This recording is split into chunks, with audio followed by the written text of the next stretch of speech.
حاضری دینے کے لیے بیت اللہ کا طواف کرنے کے لیے جا رہے ہیں، خدا را حج کرنے کے لیے جو جا رہے ہو پاک ہونے کا طریقہ سیکھ لو. بالخصوص میں ان سے کہہ رہا ہوں کپڑا پاک کرنے کا طریقہ سیکھ لیجئے. راستے میں کپڑے ناپاک ہو گئے، کپڑا پاک کیسے کریں گے؟ یہ تو وہ ایک کام ہے جو ویسے سیکھنے ہیں، لیکن چلو میں ضمن حج کے ساتھ اس کو ملا رہا ہوں. آپ کو سیکھ تو لو بھائی، اتنا لمبا سفر کرنے کے لیے جا رہے ہیں، اللہ تعالیٰ توفیق دے، اس سے پہلے 3 دن صرف قافلے میں سفر کر لیجئے. اور ہمارے امیر قافلہ کو یہ کہہ دیجئے کہ الحمدللہ مجھے حج کی سعادت نصیب ہو رہی ہے، کچھ نماز اور فرائض اور واجبات کے حوالے سے کچھ موٹے موٹے مسائل بھی بتا دیجئے. انشاءاللہ میرا امیر قافلہ آپ کی وہ تربیت کرے گا جو آپ نے 60 برس کی عمر میں بھی نہیں سیکھی ہوگی. یا جی یہ میرا امیر قافلہ جس کی عمر 22 سال یا 25 سال کی ہوگی، آپ دیکھتے رہ جاؤ گے کہ 60 برس سے میں نے وہ نہیں سیکھا جو یہ مجھے 22 سال کا نوجوان سکھا رہا ہے. کیونکہ یہ ماحول میں آ گیا نا، اسے قافلوں میں سفر کرتا ہے، یہ مدری مذاکرے سنتا ہے، اجتماع میں آتا ہے، دعوت اسلامی کے ماحول سے وابستہ ہے. اسے صرف نوٹیں گننا نہیں آتی ہیں، ہاں اسے تسبیح پڑھنا بھی درست آتی ہے.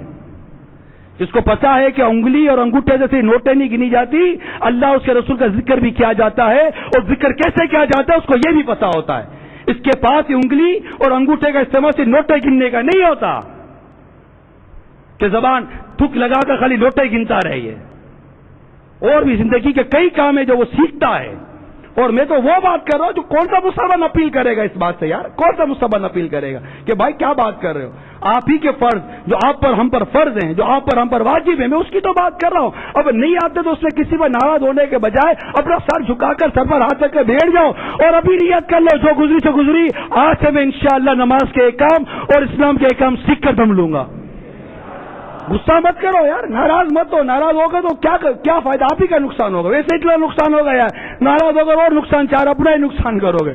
میں تو یہ بھی نہیں کہوں گا کہ اب 2 روٹی زیادہ کھا لینا کہ میرے باپا نے کم کھانے کی ترغیب دلائی ہے. ہاں کھانا بھی کم، اس میں بھی ناراض ہوتے ہو، زیادہ کھا لو گے تو اپنا ہی نقصان کرو گے. تو کچھ احساس پیدا کریں.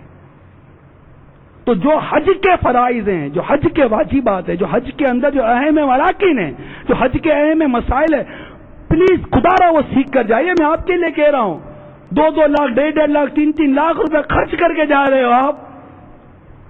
اب وہاں کسی کے پاس دم واجب ہو گیا، دم دینا ہے، جانور ذبح کرنا ہے. اب کسی کو بولو دم دو تو اس کا دم نکل جاتا ہے. مولانا دم، کیونکہ 250 300 400 ریال کا بکرا ہوگا. پہلے تو 250 کا تھا، 300 کا ہوگا. یہ بھی مطلب اس کے آس پاس. مولانا دم، ریال کا دام بڑھ گیا اور اب دم نکل رہا ہے ہمارا، تو تم دم بولے تو بھائی دم تو دینا پڑے گا نا، کیا وہ ایک واجب ہو گیا. اب کہتا ہے اللہ معاف کرے گا. وہ بھائی تو بھائی دھکا کھانے کی کیا ضرورت ہے اتنا یہاں تک آنے کی؟ اتنا سفر کر کر آئے، ادھر آ کر آپ حج کر رہے ہو تو یہ احکام کو مولانا یا کوئی شرعی مسئلہ جاننے والا آپ کو اپنی طرف سے تھوڑی کا بیان کر رہا ہے. کتابوں میں لکھا ہوا ہے، حج کی کتاب لے لیں، رفیق الحرمین میں لکھا ہوا ہے، بہار شریعت میں لکھا ہوا ہے. سینکڑوں برس سے جو علماء لکھتے ہی آ رہے وہی باتیں تو بیان ہو رہی ہیں. حج دم کب واجب ہوگا، کن کن چیزوں سے قربانی دینی پڑے گی، کہاں کفارہ دینا پڑے گا.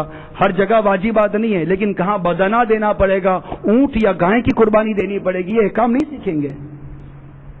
تو حج کے اندر کے معاملات ہیں. ایک تو احکام حج جو ہیں یہ نہ سیکھ کر حج کرنا اور اس میں گناہوں کا ابتلا ہونا، یہ سب سے پہلے. اب آئیے خارجی گناہ، وہ جو خارجی ہوتے ہیں ان میں بالکل اسلامی بہنوں کے مسائل ہوتے ہیں ستر کے، کہ ان کی ویسے ہی مطلب ان کو پردے کا کیونکہ ذہن ہی نہیں ہوتا. اب یہاں ذہن ہی نہیں ہے، یہاں بے پردہ گھومتی تھی، اب حج نصیب ہو گیا، اب یہ وہاں جائیں گی کیا حال کریں گی. وہ ویسے ہی احرام کی حالت میں ان کو ہے کہ چہرہ کھلا رکھے. اب وہ چہرہ تو کھلا چلے، وہ تو اب احرام کی حالت میں چہرہ کھلا رکھا ہے. کہ الحمدللہ ایسی اسلامی بہنیں جو یہاں بھی اپنا چہرہ دکھانا پسند نہیں کرتی، وہ گتا یا کسی آڑ سے اپنے چہرے کو غیر محرم کی نظروں سے بچاتی ہیں. ایسی نصیبوں والی بھی اسلامی بہنیں حج کرتی ہیں. جی ہاں، ان کو الحمدللہ خاتون جنت رضی اللہ تعالی عنہا کی حیا کا ایسا صدقہ نصیب ہوا ہوتا ہے کہ وہ سفر حج میں بھی اپنے آپ کو بد نگاہی سے بچاتی ہیں. مرد کو تو بد نگاہی نہیں کرنی، لیکن ایسی خوش نصیب حجیں میں بھی ہوتی ہیں تو اس سفر میں بھی خود کو بد نگاہی سے بچاتی ہیں، اپنے چہرے کو بچاتی ہیں. اور اپنی کلائیاں، اب یہ کلائیاں اب اتنی آستین یہ اپنے وہ احرام کی نئی یہ لباس سلواتے ہیں، اب اس میں بھی کلائیوں کا لحاظ نہیں کرتے. بالخصوص ہمارے مفتیان کرام نے اس معاملے میں رہنمائی کی ہے کہ کلائیاں ان کی کھلی ہو، اتنی ان کے ہاتھ کھل جاتے ہیں. اب وہ تو ایک اتنا کھلا تو دم ہے، اتنا کھلا تو کفارہ اپنی جگہ پر، لیکن ستر تو کھلے گا نا، عورت کو اپنا ستر چھپانا تو لازم ہے نا. تو اسلامی بہنوں کو چاہیے کہ کم از کم آستینیں بالکل استلام کرتے وقت یا دیگر ایسے اوقات میں اپنے سفر کے مبارک سفر میں ایسا تو کپڑا پہنے جو چاروں طرف سے ان کو ڈھانپے، ڈھانپ کر رکھے. آستینیں ایسی ہوں جسے بٹن وغیرہ صحیح لگ جائے گا، یہ اوپر نہ ہو. اور بھی کئی کام ہے، لیکن یہاں میں نے کہا نا کہ اس کی وہ بیان کا موضوع یہ نہیں ہے. اسلامی بہنیں، اسلامی بھائی جو احرام کی چادر باندھتے ہیں، تیبت باندھتے ہیں، انہیں لحاظ رکھنا ہے کہ اگر مطلب ہوا سے کسی چیز سے مطلب ان کی پاؤں کا حصہ ظاہر ہو جائے، کیونکہ ناف سے لے کر گھٹنے تک کا حصہ ستر عورت ہے، بلا اجازت شرعی دیکھنا اور دکھانا دونوں حرام ہے. مکہ مکرمہ کی ایک نیکی جہاں لاکھ نیکی کے برابر ہے، ایک گناہ لاکھ گناہ کے برابر ہے. اور ابھی ہماری گفتگو یہ ہو رہی ہے کہ ہمیں گناہوں سے بچ کر حج کرنا ہے. اس لیے میں یہ ساری باتیں آپ کو بیان کر رہا ہوں. اب بد نگاہی سے بچنا ہے، اپنی نگاہوں کی حفاظت کرنی ہے. اللہ تعالیٰ نے مردوں کو نگاہیں نیچی رکھنے کا حکم ارشاد فرمایا ہے. اپنی نگاہیں نیچی رکھو، سورہ نور کے اندر یہ سارات موجود ہے. اپنی نگاہیں نیچی رکھیں. اور وہاں تو امتحان ہے، اللہ کی بندیاں ہیں، ان کو حکم ہے اپنا چہرہ کھلا رکھو. یہ اپنے چہرے پہ کپڑا نہیں ڈالیں گے. اور مرد کو حکم ہے اپنی نگاہ نیچی رکھو. یہاں پر بے باکی اور جرت کرو گے؟ کیا طواف کرتے کرتے بد نگاہی کرو گے؟ مقام ابراہیم پہ کھڑے ہو کر نفلیں پڑھ رہے ہو، نیچے دیکھنے کی عادت تھی نہیں، اور نفلیں پڑھتے پڑھتے کیا طواف خانہ کعبہ میں، مسجد الحرام میں، مصاف میں کھڑے ہو کر کیا اپنی نگاہوں سے کیا غیر محرم عورتوں کے چہروں کو تاڑو گے؟ ایسی بد نگاہی کرو گے ایسے مقام پر؟ کیونکہ یہاں بد نگاہی کا زہر، یہاں بد نگاہی سے بچتے نہیں ہے نا. اور وہاں پہنچ کے اچانک اب بد نگاہی سے کیسے بچیں؟ آنکھیں تو گھمانے کی عادت تھی، بد نگاہی کرنے کی عادت تھی، اب یہاں آتے کیسے بد نگاہی سے بچے گا؟ پریکٹس تو کی نہیں تھی.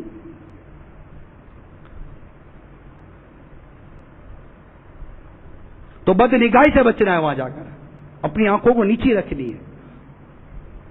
اور بالخصوص یہ جو قافلے بنتے ہیں، گروپ بنتے ہیں، اس میں گھر میں بد نگاہی بڑی ہوتی ہے. اب وہ قافلہ بنتا ہے 40 کا تو 50 کا جو بھی قافلہ بنتا ہے، اس میں 10-12 عورتیں ہوتی ہیں، کچھ مرد ہوتے ہیں، یہ سب ہوتا ہے. اب وہ پورا سفر 40 دن ساتھ بھائی بہن بن جاتے ہیں. بھائی ذرا وہ ڈبل روٹی لے کر آنا. جی بہن میں ابھی لاتا ہوں. کیا ہو گیا؟ ہم سفر میں تھے نا، بھائی بہن بن گئے. ہاں بھائی سفر میں بھائی بہن بن گیا. بھائی بہن بن کے دیکھتے رہو ایک دوسرے کو. ارے کوئی خوف خدا ہے یا نہیں ہے یار؟ اللہ سے ڈرتے ہیں نہیں ڈرتے؟ شرم نبی، خوف خدا، یہ بھی نہیں وہ بھی نہیں. اس مبارک سفر میں بھائی بہن بن گئے. کیسے بھائی بہن بن گئے بھائی؟ یوں تو بھائی بہن ویسے ہی تھے. انما المؤمنون اخوہ، مومن مسلمان بھائی ہیں. لیکن ایک رشتہ ہوتا ہے، خونی رشتہ ہوتا ہے. محرم اور غیر محرم کی پوری گفتگو ہے. کیا یہ نہیں سمجھتے؟ وہاں جا کر سب چھوڑ دیا، بھول گئے.